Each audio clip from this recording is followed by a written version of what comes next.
I wasn't invited not this year, and not the year before, or for the last 10 years. The email with its cheerfully desperate subject line. The Evergreen Family Retreat 2025 arrived on a Tuesday, asking for an RSVP by Friday. I knew it wasn't meant for me even before I clicked, but I clicked anyway.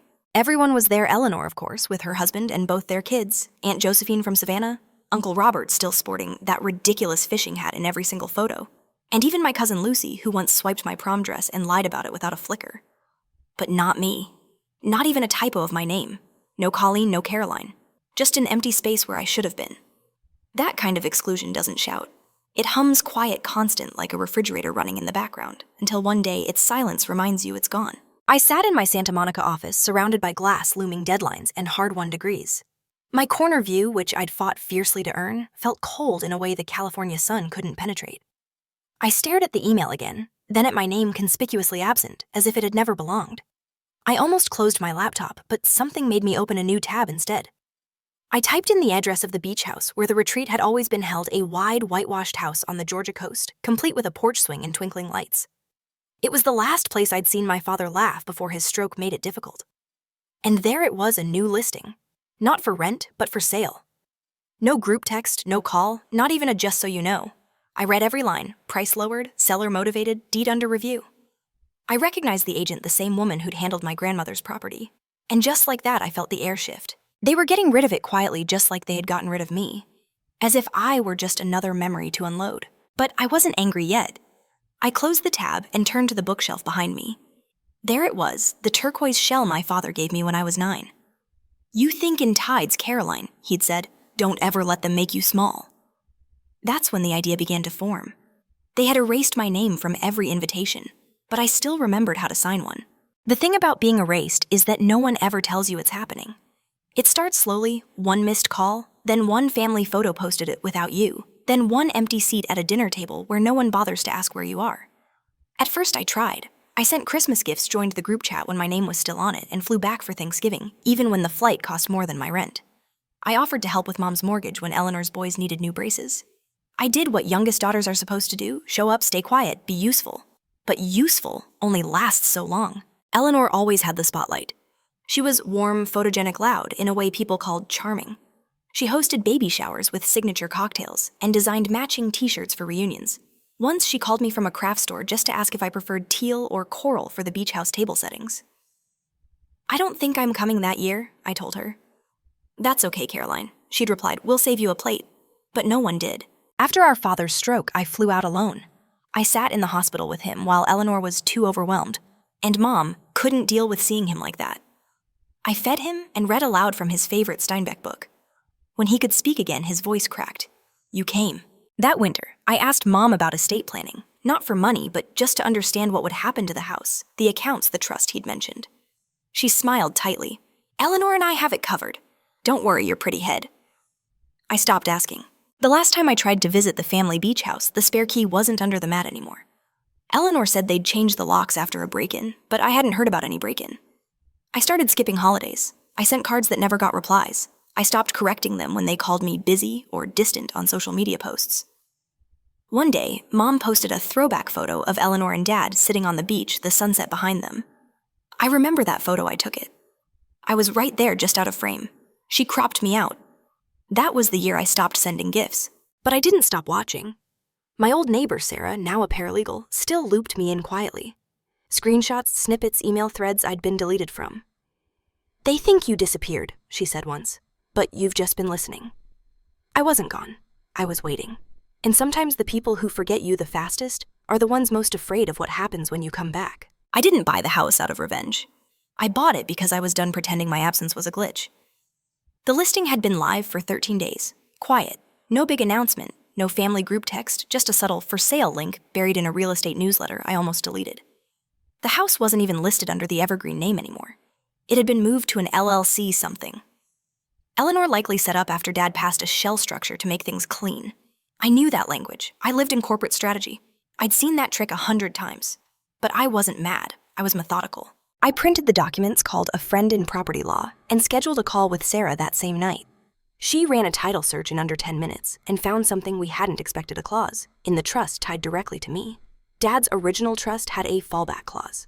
If the estate fell into delinquency, missed tax filings lapsed insurance, lack of disclosure, the secondary beneficiary me had full claim to title reassignment.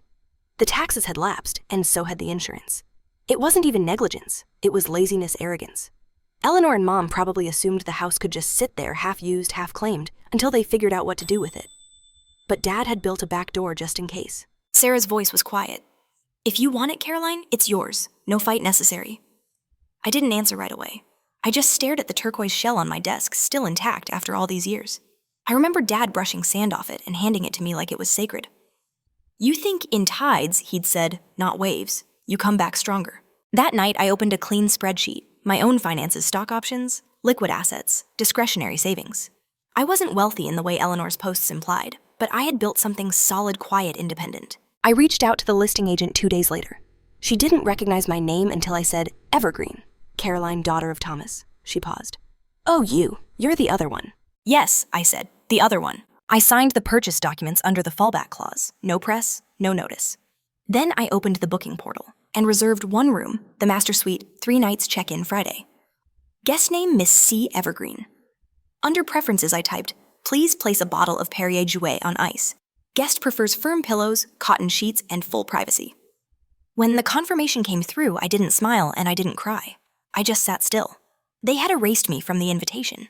I had just added myself to the deed. I arrived early not to greet anyone, not to watch, just to see the house again before they touched it. It looked smaller than I remembered, or maybe I had just grown. The porch swing was still crooked, the shutters needed paint, and someone had replaced the front lantern with a cheap solar bulb.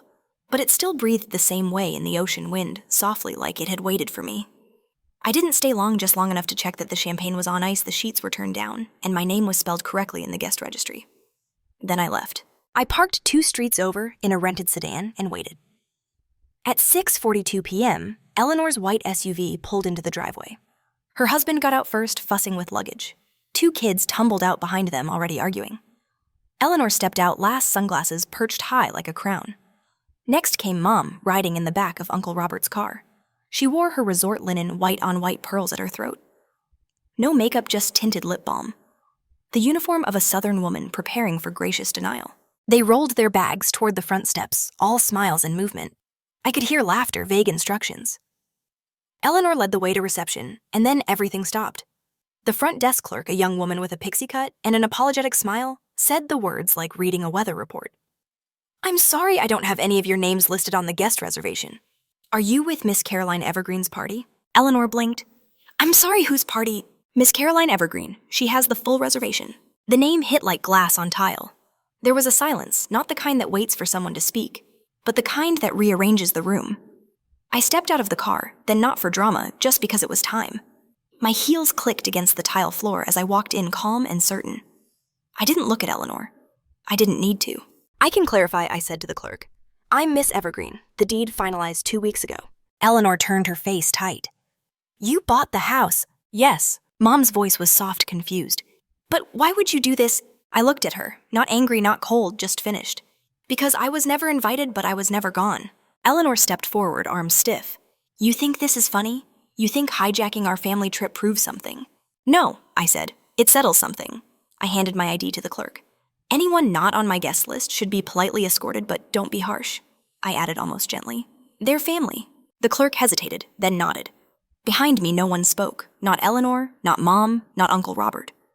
The silence did the work for me. Let them explain it to each other. Let them say my name now. They left the front desk without a word. No shouting, no storming off, just stiff shoulders and silence that trailed behind them like smoke. I didn't follow. I didn't need to. They knew now. That was enough, or so I thought. The next morning, a news van showed up. I saw it from the window, white with blue lettering parked just beyond the hedges. A man in a button-down shirt and too much gel stood outside holding a mic. He squinted into the camera like he was breaking a major scandal. I didn't open the door, but the moment the segment aired, my phone lit up like a fire alarm. Texts, emails, a voicemail from an old coworker I hadn't spoken to in years. Is this true? Did you really take your family's house through a legal loophole while your dad was sick? The headline read, Daughter uses trust clause to oust family from generational property. They made me sound like a predator in heels. The story quoted a close family source who claimed my father was in cognitive decline and manipulated into signing over his legacy. No name was given, but I didn't need one. Eleanor had always known how to weaponize other people's sympathy. I sat with it, didn't cry, and didn't type a statement. Instead, I called Sarah. Time, I asked. She didn't need more context. I'll send the file in 15. What she sent was meticulous, organized, dated screenshots of texts between Eleanor and Mom. Messages that read, "Don't worry, Caroline's not coming again. She makes everything about herself. She's too busy proving something to care about family. Don't feel bad excluding her. She's used to it." There were audio files too, one from a speakerphone call caught mid-lunch. Eleanor's voice sharp and clear. "Caroline was always too fragile to survive in this family. Let her rot in her condo. We're better off." But the most important file was the video shot from 2 summers ago. My father sat on the back porch legs, wrapped in a blanket holding a chipped mug. I sat beside him, just out of frame. His voice was soft but steady. "I want Caroline to have this place," he said. "Eleanor makes things loud, but Caroline makes things last." I hadn't watched it since the day we recorded it. I'd saved it for moments like this. The next morning, I uploaded everything to a secure drive and sent the link only to one reporter. I trusted someone who'd written a piece years ago on elder care abuse and inheritance conflict. No captions, no commentary, just a message, "This is the full story, decide what matters." It didn't go viral, but it didn't need to. By afternoon, the original headline was pulled, and the station issued a quiet correction. My inbox slowed, and so did the messages. That night, Sarah texted me 2 words, "They're quiet," and then a third, "You ready?" I looked out the window at the ocean, black and endless under the moonlight. Yes, the courthouse smelled like dust and disinfectant. I arrived early, no entourage, no lawyer in an expensive suit. Just me, a navy dress my grandmother once called steel-willed blue, and a folder tucked tight beneath my arm. Inside that folder was everything they didn't expect to surface. Eleanor was already seated when I walked in. All white pantsuit lips pressed into a line so flat it could have sliced paper. She didn't turn around, but I saw her fingers tapping against her phone, fast and nervous. Mom sat beside her, spine 2 straight, pearls trembling slightly with every breath. She glanced at me once, then quickly away. The clerk called the case Evergreen vs. Evergreen Petition for Injunction on Disputed Property, filed under claim of undue influence and elder manipulation. Their attorney stood first, slicked hand too young to remember dial-up. He said words like intent, vulnerability, coercion. He called me estranged. He made sure to pause before the word, letting it hang. I didn't flinch.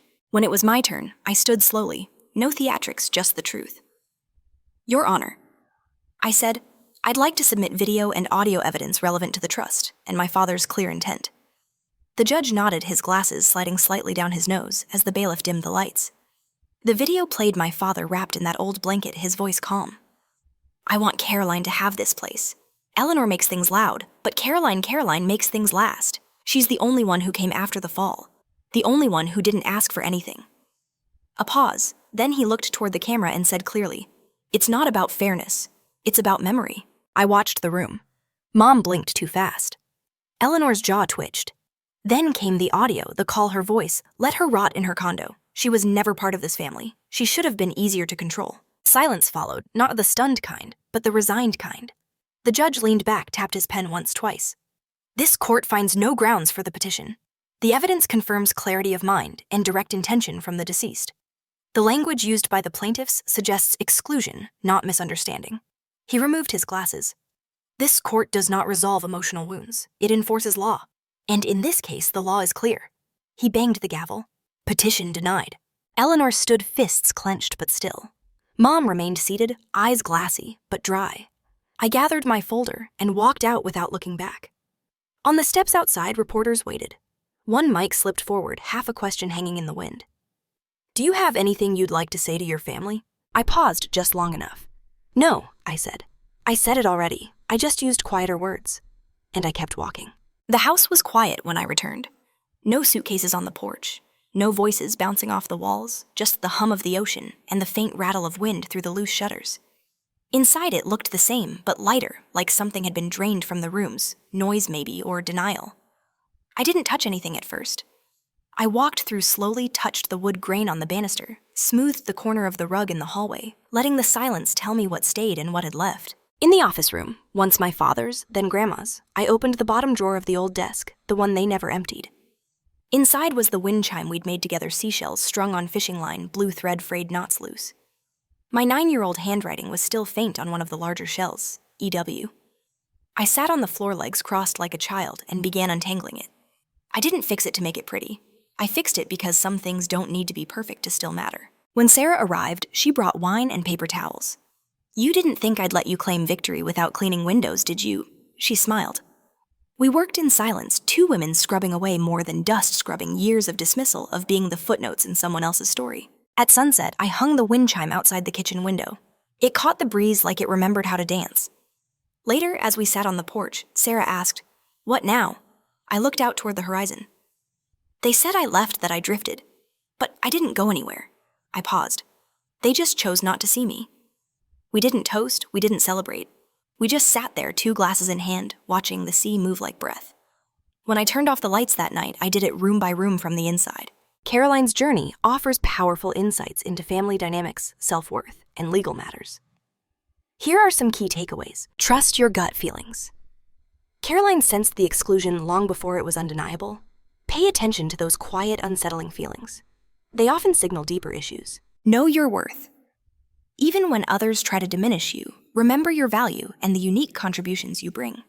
Caroline's professional success and quiet strength were her anchors. Understand legal protections. Family trusts and wills are critical documents. Ensure you understand their clauses and implications, especially concerning property and inheritance. What happened to Caroline highlights the importance of clarity and due diligence in estate planning. Document everything. In conflicts, especially those involving legalities, meticulous documentation is invaluable. Caroline's collection of texts, audio, and video evidence was ultimately what proved her case. Seek support. Caroline leaned on a trusted friend, Sarah, for legal expertise and emotional support. Having someone in your corner can make all the difference when facing overwhelming challenges. Sometimes justice isn't loud. Caroline's victory wasn't about shouting or public spectacle. It was about quiet, methodical action and the undeniable truth. Justice can be found in the quiet affirmation of what is right. Reclaim your narrative. When others try to write you out of your own story, you have the power to reclaim it. Caroline did this not just by buying the house, but by asserting her presence and undeniable connection to her father's legacy. If this story stirred something quiet in you, something you haven't spoken about in years, you're not alone. There are more of us than you think, people who didn't leave. We were just never called back. If you've ever been written out of your own story, leave a comment or just a word so the silence doesn't win this time. We read everyone.